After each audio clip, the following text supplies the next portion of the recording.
श्री हरि भूमिका मांडूक्योपनिषद अथर्ववेदी ब्राह्मण भाग के अंतर्गत है। इसमें कुल 12 मंत्र हैं।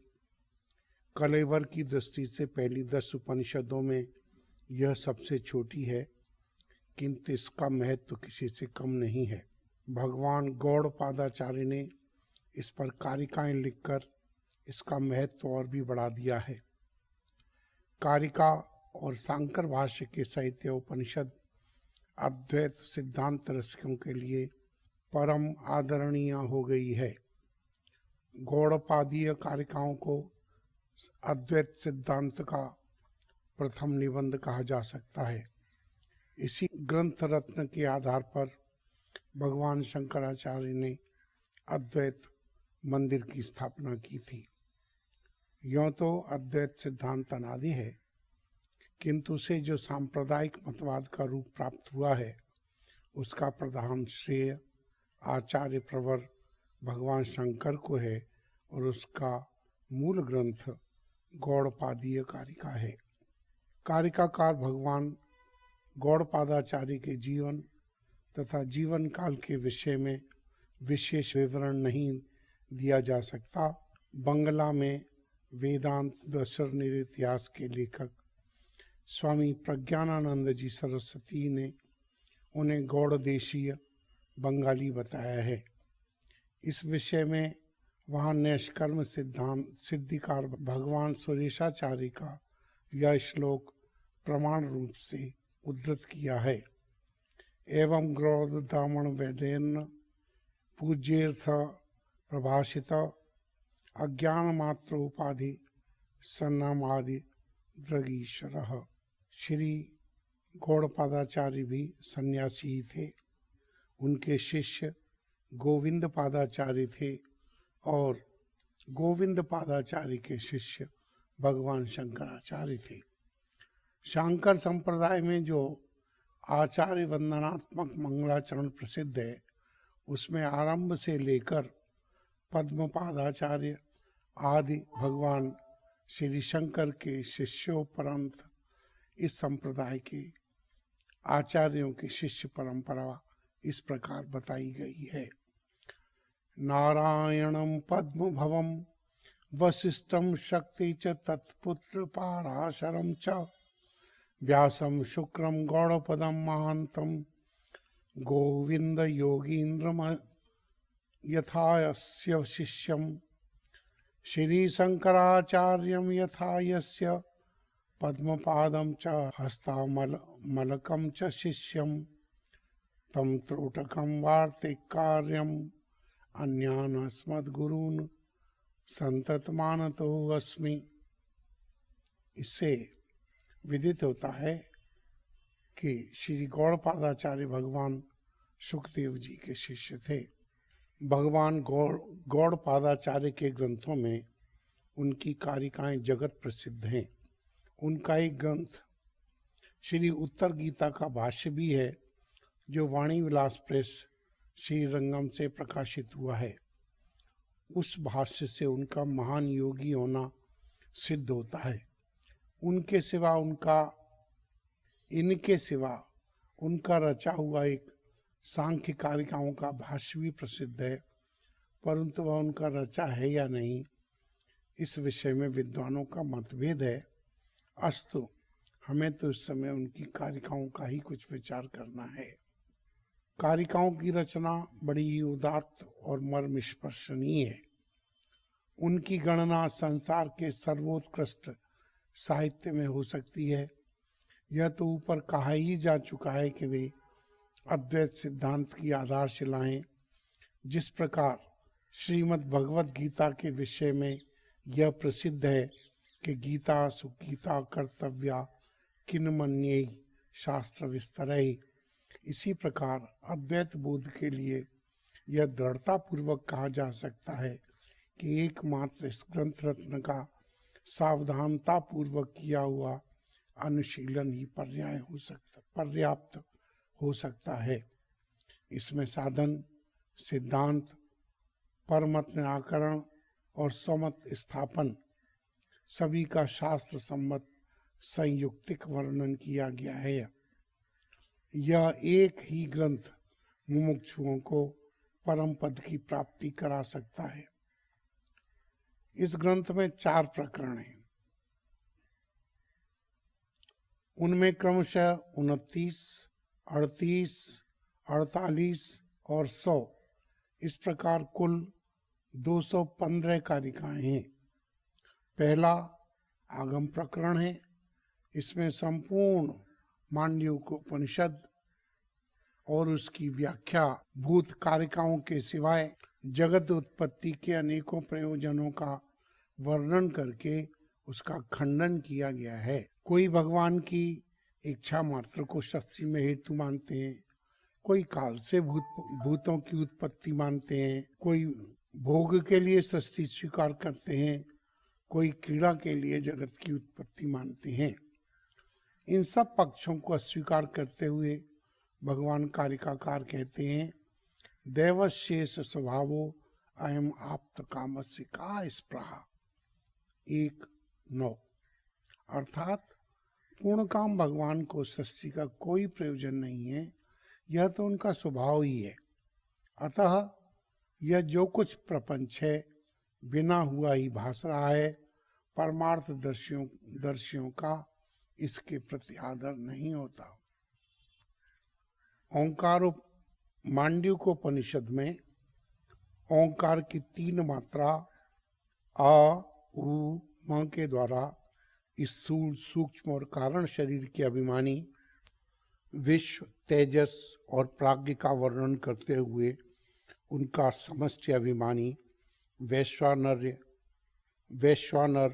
हिरण्यगर्भ एवं ईश्वर के साथ अभेद किया गया है। इनकी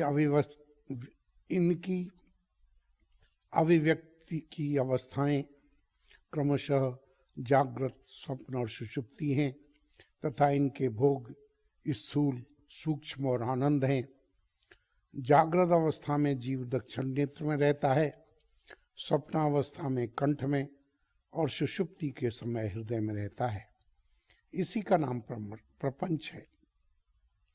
परमार्थ तत्व इस सबसे विलक्षण, इसमें अनुगत तथा इसका अधिष्ठान और साक्षी है। उसे ओंकार के चतुर्थ पाद एकमात्र तुरीयात्म रूप से वर्णन किया गया है। कोई भी ब्रह्म बिना अधिष्ठान के नहीं हो सकता। अतः इस प्रपंच ब्रह्म का भी कोई अधिष्ठान होना चाहिए। यह अधिष्ठान तुरीय ही है। तुरीय नित्य, शुद्ध, ज्ञान स्वरूप, सर्वात्मा और सर्वसाक्षी है।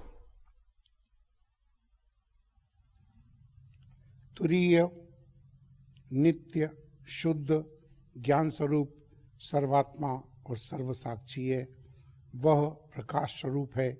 उसमें अन्यथा ग्रहण रूप स्वप्न और तत्वावनिक अग्रहण रूप सुषुप्ति का सर्वथा अभाव है। जिस समय अनादि माया से सोया हुआ जीव जागता है, उसी समय उसे इस अजन्मा तथा स्वप्न और निद्रा से रहित अद्वैत तत्व का बोध होता है। इसी बात को आचार्य प्रवर गौड़पाद इस प्रकार कहते हैं, अनादि माया सुप्तो यदा जीव प्रबुध्यते अजम अनुद्रम अस्वप्नम अद्वैतम बुध्यते तदा। इस प्रकार आगम प्रकरण में वस्तु का निर्देश कर जीव और ब्रह्म की एकता तथा प्रपंच का मायामयत्व प्रतिपादित करते हुए वैतथ्य प्रकरण में उसी को युक्ति और उपपत्ति पूर्वक पुष्ट किया है।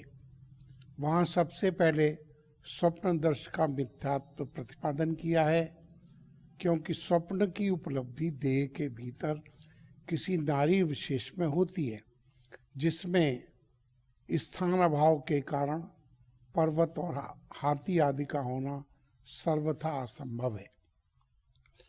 स्वप्नावस्था में जीव देह से बाहर आकर स्वप्न पदार्थों को देखता हो, यह भी संभव नहीं है, क्योंकि एक क्षण में ही सैकड़ों योजन दूर के पदार्थ दिखाई देने लगते हैं और उस अवस्था में जिन व्यक्तियों से वह मिलता है, जाग जाने पर वे ऐसा नहीं कहते कि हमने तुम्हें देखा था। इसी प्रकार तरह तरह की युक्तियों से स्वप्न का मिथ्यात्व सिद्ध कर उसमें दृश्यत्व में समानता होने के कारण जागृत कालीन दृश्य का भी मिथ्यात्व प्रतिपादित किया गया है। यहाँ यह बतलाना है कि जिस प्रकार स्वप्नावस्था में चित्त में कल्पना किए हुए पदार्थ असत्य और बाहर देखे जाने वाले पदार्थ सत्य जान पड़ते हैं, किंतु वस्तुतः वे दोनों ही असत्य हैं। उसी प्रकार जागृत अवस्था में भी मानसिक और इंद्रिय ग्राह दोनों ही प्रकार के पदार्थ असत्य हैं। इस प्रकार और जागृत और स्वप्न दोनों ही अवस्थाओं का मिथ्यात्व सिद्ध होने पर यह प्रश्न पैदा होता है कि इन चित्त परिकल्पित और वाही दृश्यों को देखता कौन है। इसके उत्तर में कार्तिकाकार कहते हैं, कल्पयत आत्मना आत्मान आत्माना देव स्वमाया, कल्पयत यतात्मना आत्ममानम आत्मा देव स्वमाया, स एव बुध्यते भेदानीत वेदांत निश्चय 2:12। इस प्रकार भगवान गौड़पादाचार्य के मत में प्रपंच की प्रतीति माया के ही कारण है। माया की महिमा से ही आत्मदेव अव्यक्त वासना रूप से स्थित भेद समूह को व्यक्त करता है। यह माया न सत है, न असत है, न सदसत है, न भिन्न है, न भिन्न है और न भिन्ना भिन्न है। यह न सावयव है, न निरवयव है और न उभय रूप है। वस्तुतः स्वरूप विस्मृति ही माया है, अतः स्वरूप ज्ञान से ही उसकी निवृत्ति होती है। जिस प्रकार मंद अंधकार में रज्जु तत्व का निश्चय न होने पर उसमें सर्प, धारा, भूछिद्र आदि अनेक प्रकार के विकल्प हो जाते हैं, परंतु रज्जु का ज्ञान होने पर एकमात्र रज्जु ही रह जाती है। इसी प्रकार माया मोहित जीव को भी भेद प्रपंच की भ्रांति हो रही है। माया का पर्दा हटते ही एकमात्र अखंड अद्वैत वस्तु ही अवशिष्ट रह जाती है। इसके आगे आचार्य ने प्राणात्मवाद, भूतात्मवाद, गुणात्मवाद, तत्वात्मवाद, पादात्मवाद, विषयात्मवाद, लोकात्मवाद, देवात्मवाद, वेदात्मवाद और यज्ञात्मवाद आदि अनेकों मतवादों का उल्लेख किया है। यहाँ वे कहते हैं कि लोक में गुरु जिसको जिस भाव की शिक्षा देते हैं वह तन्मय भाव से उसी भाव का आग्रह करने लगता है और अंत में उसे उसी भाव की प्राप्ति हो जाती है। किंतु जो इन विभिन्न भावों से लक्षित इनके अधिष्ठानभूत अद्वितीय आत्म तत्व को जानता है, वह निशंक होकर वेदार्थ की कल्पना कर सकता है, अर्थात इन सब भावों की संगति लगा सकता है। वस्तुतः तो जैसे स्वप्न, माया और गंधर्व नगर होते हैं, वैसे ही विज्ञजन इस प्रपंच को देखते हैं। तो फिर परमार्थ क्या है? इसका उत्तर आचार्य ने इस कारिका से दिया है। न निरोधो न चोत्पत्तिर न बद्धो न च साधकः न मुमुक्षुर् न वै मुक्त इत्येषा परमार्थता 2:32। तात्पर्य यह है कि एक अखंड चिदघन वस्तु को छोड़कर उत्पत्ति, प्रलय, बद्ध, साधक, मुमुक्षु और मुक्त किसी भी प्रकार का व्यवहार नहीं है। यह तत्व अत्यंत दुर्दर्श है, क्योंकि निरंतर व्यवहार में ही रहने वाले व्यावहारिक जीव की दृष्टि इस व्यवहारातीत वस्तु तक पहुंचनी बहुत ही कठिन है। जिन वेद के पारगामी मुनिजनों के राग, भय और क्रोध आदि विकार सर्वथा निवृत्त हो गए हैं, उन्हीं को इस प्रपंचातीत अद्वय पद का बोध होता है। इसका बोध हो जाने पर वह महात्मा सर्वथा निर्द्वंद और निर्भय हो जाता है तथा स्तुति, नमस्कार और सदाकार आदि व्यवहार कोटि से ऊंचा उठकर वह देह और आत्मा में ही विश्राम करने वाला एवं यद इच्छा लावा संतुष्ट हो जाता है। यद इच्छा लावा संतुष्ट हो जाता है, फिर बाहर भीतर इसी तत्व को उत्प्रोदेख वह तत्वमय हो जाने से उसी में रमण करता हुआ कभी तत्वच्युत नहीं होता। इस प्रकार वैतथ्य प्रकरण में युक्ति पूर्वक द्वैत भाव का प्रतिपादन कर फिर आगम प्रकरण में शास्त्र प्रमाण से सिद्ध हुए अद्वैत तत्व को युक्ति द्वारा सिद्ध करने के लिए अद्वैत प्रकरण का प्रारंभ किया गया है। यहाँ आरंभ में यह बताया गया है कि मेरा उपास्य अन्य है और मैं अन्य हूँ। इस प्रकार उपासनाश्रित धर्म जात ब्रह्म कार्य ब्रह्म में है, किंतु उत्पत्ति से पूर्व यह सारा जगत अजन्मा ब्रह्म ही है। अतः कार्य ब्रह्म परायण होने के कारण यह उपासक कृपण ही है। केनोपनिषद में भी कई पर्यायों में मन, वाणी और प्राण आदि के साथ साक्षी को ही ब्रह्म बतलाकर ने यदम यदुम उपासते इस वाक्य से उपासका अब्रह्मत्व प्रतिपादन किया गया है। इस प्रकार कापर्ण का निर्देश कर अजाति समताम गतम अर्थात समभाव में स्थित अजाति अजन्मा वस्तु ही अकारपण्य है ऐसा कहा गया है।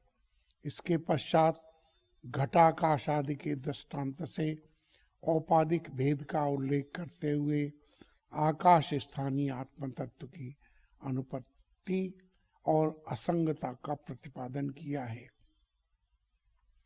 वहां यह बतलाना है कि जिस प्रकार एक घटाकाश के धूम और धूलि आदि से व्याप्त होने पर अन्य समस्त घटाकाश उससे विकृत नहीं होते, उसी प्रकार एक जीव के सुख दुख से समस्त जीव सुखी दुखी नहीं होते। और वस्तुतः तो धूल आदि से आकाश का संसर्ग ही नहीं होता।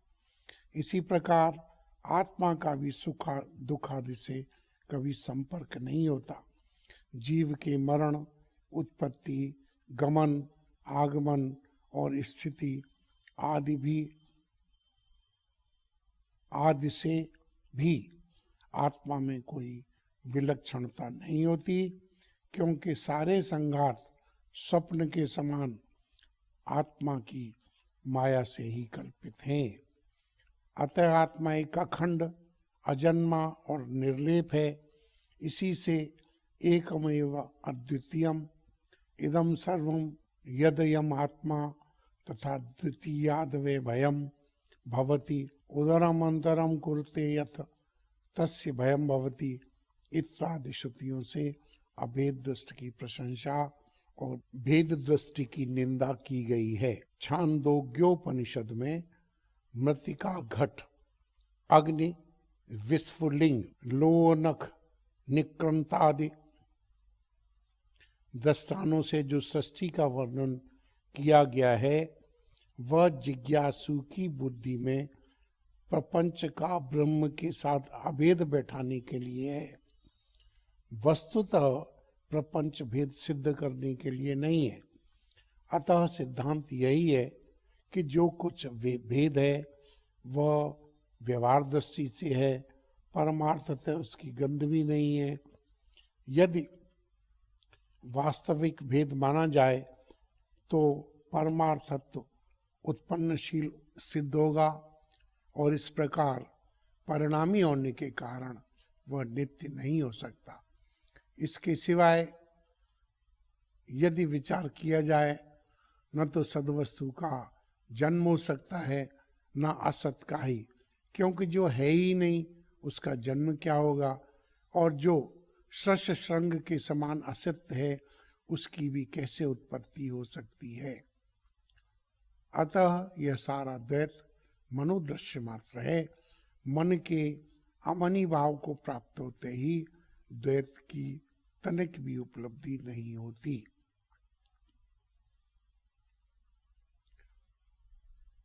इस प्रकार आत्म सत्य का बोध होने पर जिस समय चित्त संकल्प नहीं करता, उसी समय मन अमनस्कता को प्राप्त हो जाता है। उसका यह आग्रह निरोध जनित नहीं होता, बल्कि ग्राह्य वस्तु का अभाव होने के कारण होता है। इसी को ब्रह्माकार वृत्ति या वृत्ति व्याप्ति भी कहते हैं। उस अवस्था का कारिकाकार ने 33 से लेकर 48वीं कारिका तक बड़ा ही मार्मिक वर्णन किया है। यही बोध स्थिति है। इसी के लिए जिज्ञासु का सारा प्रयत्न होता है और इसी स्थिति को प्राप्त होने पर मनुष्य कृत्य होता है। कारिकाकार ने इसे स्पर्श योग कहा है। इस अभय स्थिति से अन्य योगीजन भय मानते हैं, क्योंकि यहाँ अहंकार का अत्यंत अभाव होने के कारण उन्हें आत्मनाश दिखाई देता है। यह योग केवल उत्तम अधिकारियों के लिए है।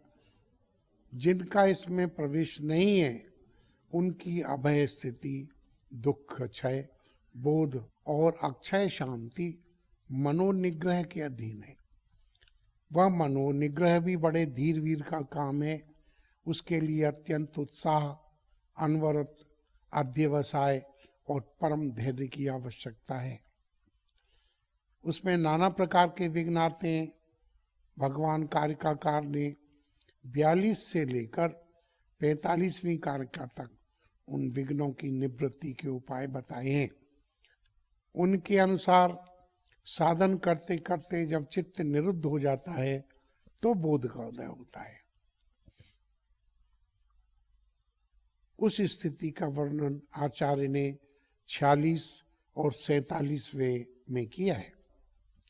इस प्रकार अद्वैत तत्व और उसकी उपलब्धि के साधनों का विवेचन कर उन्होंने निम्नलिखित श्लोक से इस प्रकरण का उपसंहार करते हुए अपना सिद्धांत स्थापित किया है। न किश्चित् जायते जीव संभवो अस्य न विद्यते एतत् उत्तमं सत्यम यत्र किंचिन जायते। 3:48। इसके बाद अलात शांति नामक चौथे प्रकरण ने आचार्य ने अन्य मतावलंबियों के पारस्परिक मतभेद दिखलाते हुए उन्हीं की युक्तियों से उनका खंडन किया है। अलात शब्द का अर्थ है उल्का या मशाल। मशाल को घुमाने पर अग्नि की तरह तरह की आकृतियां दिखाई देती हैं और उसका घुमाना बंद करते ही उनका दिखाई देना बंद हो जाता है। यदि विचार किया जाए तो वस्तुतः वे मशाल से न तो निकलती हैं न लीन होती हैं और न कहीं अन्यत्र से ही उनका आना जाना होता है।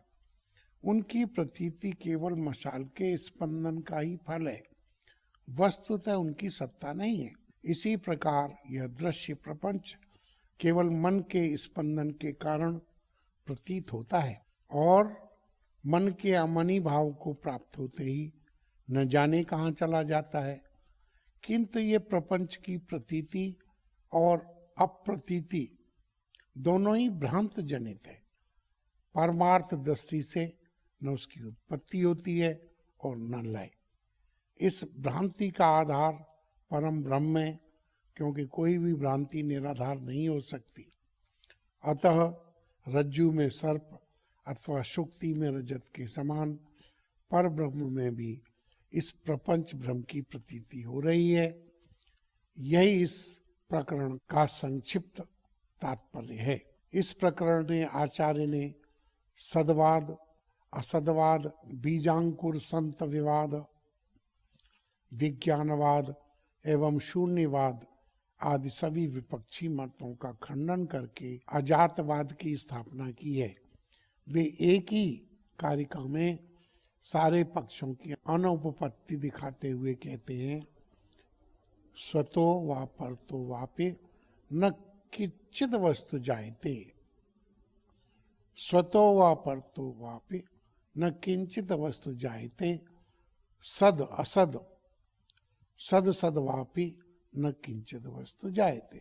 4:44। अर्थात कोई भी वस्तु न तो अपने से उत्पन्न हो सकती है और न किसी अन्य से ही। जो घट अभी तक तैयार नहीं हुआ उससे वही घट कैसे उत्पन्न होगा, तथा तैयार हुए घट से भी कोई अन्य घट अथवा पट कैसे उत्पन्न होगा। यही नहीं, सत असत अथवा सद सत रूप से भी कोई वस्तु उत्पन्न नहीं हो सकती। जो वस्तु है उसकी उत्पत्ति क्या होगी, और जिसका अत्यंताभाव है उसकी भी कहाँ से उत्पत्ति होगी। तथा जो है और नहीं भी है ऐसी तो कोई वस्तु होनी संभव नहीं है। अतः किसी भी प्रकार किसी भी वस्तु की उत्पत्ति सिद्ध नहीं होती। इस प्रकार कुछ आगे चलकर वे सब प्रकार के कार्य कारण भाव की अनुपत्ति दिखाने के लिए कहते हैं, न सद सत्य हेतुकम सत असद सद हेतुकम तथा सच्च सद हेतुकम नास्ति सद हेतुकम मत सत्कुतः। 4:40। अर्थात न तो आकाश कुसुमादि असत कारण वाला कोई भी आकाश कुसुमादि रूप असत पदार्थ हो सकता है और न ऐसे असत कारण से कोई सद्वस्तु उत्पन्न हो सकती है। इसी प्रकार घटादि सत पदार्थ भी किसी अन्य सत पदार्थ के कारण नहीं हो सकते, फिर उनसे कोई असत पदार्थ उत्पन्न होगा ऐसी तो संभावना ही कहाँ है। इस प्रकार अनेक श्रुतियों से जन के निमित्त भूत द्वैत का अत्यंत भाव अनुभव हो गया है और जिनके कार्य कारण भाव शून्य परमार्थ तत्व को जान लिया गया है, वही सब प्रकार के शोक और संकल्प से युक्त होकर अभय पद प्राप्त करता है।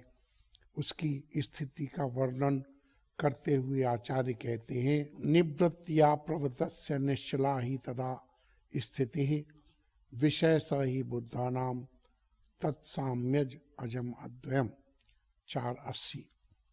अजम अनिद्रम अस्वप्नम प्रभातम भवति स्वयं सकद्विभातो ये वेश धर्मो धातु स्वभावतः। 4:81। इस प्रकार उस निरालंब स्थिति का वर्णन कर भगवान गौड़पादाचार्य कहते हैं, जिस जिस धर्म का आग्रह हो जाने से वह सर्व विशेष शून्य परमार्थ तत्व अनायास ही आच्छादित हो जाता है और फिर वह पर्दा बड़ी कठिनता से हटता है। इसी से भगवान अत्यंत दुर्दश है। इसे आच्छादित करने वाली कौन कौन सी कोटियां हैं, उनका दिग्दर्शन कराने के लिए वे कहते हैं, अस्ति नास्य अस्तीति नास्तीति नास्तीति अस्ति नास्य अस्तीति नास्तीति नास्ति नास्तीति वा पुनः चल स्थरो अभया भावैर आवृणोत्येव बालिश। 4:83। अर्थात कोई कहते हैं भगवान है, कोई कहते हैं नहीं है, किन्हीं का मत है भी और नहीं भी, और कोई कहते हैं नहीं है नहीं है। इसमें अस्थि भाव चल है क्योंकि वो घटादि अनित्य पदार्थों से विलक्षण है। नास्ति भाव स्थिर है, कारण उसमें कोई विशेषता नहीं है। अस्ति नास्ति भाव सद असदवाद उभय रूप है और नास्ति नास्ति भाव अभाव रूप है। भगवान इन सभी भावों से विलक्षण है क्योंकि वे सभी व्यवहार कोटि के अंतर्गत हैं। उस सर्व भावातीत भगवान को जो जानता है वही सर्वज्ञ है। सर्वज्ञ इसलिए है कि वह सारे प्रपंच के अधिष्ठान को जानता है, और जो अधिष्ठान को जानता है उसे अभ्यस्त वर्ग की असलियत का ज्ञान है ही। जिसे ऐसा ज्ञान है वह अद्वय ब्रह्मपाद में स्थित हुए महात्मा के लिए फिर कुछ भी कर्तव्य शेष नहीं रहता। उसका श्रम दम आदि सात्विक व्यवहार भी लोक संग्रह के लिए केवल लीला मात्र होता है। वस्तुतः उसकी गहन गति का अवगाहन करने में कोई भी समर्थ नहीं है। उन्हीं की अलौकिक स्थिति को लक्ष्य में रखकर भगवान ने श्रीमद् भगवत गीता में कहा है, या निशा सर्वभूतानां तस्यां जागर्ति संयमी यस्यां जागृति भूतानि सा निशा पश्यतु मुनेः। 2:69। जो संसारी पुरुषों की दृष्टि में ध्रुव सत्य है वे अत्यंत भाव देखते हैं, और जिस अखंड चिदघन सत्ता में उनकी अविचल स्थिति रहती है उस तक बहिर्दर्शी अविवेकियों की दृष्टि नहीं पहुंच सकती। इसी से उनकी दृष्टि में दिन रात का अंतर बताया गया है। इस प्रकार समस्त वादियों की कुदृष्टि का खंडन कर आचार्य ने एक अद्वय अखंड तत्व को स्थापित किया है, और अंत में उसी की वंदना करते हुए ग्रंथ का उपसंहार किया है।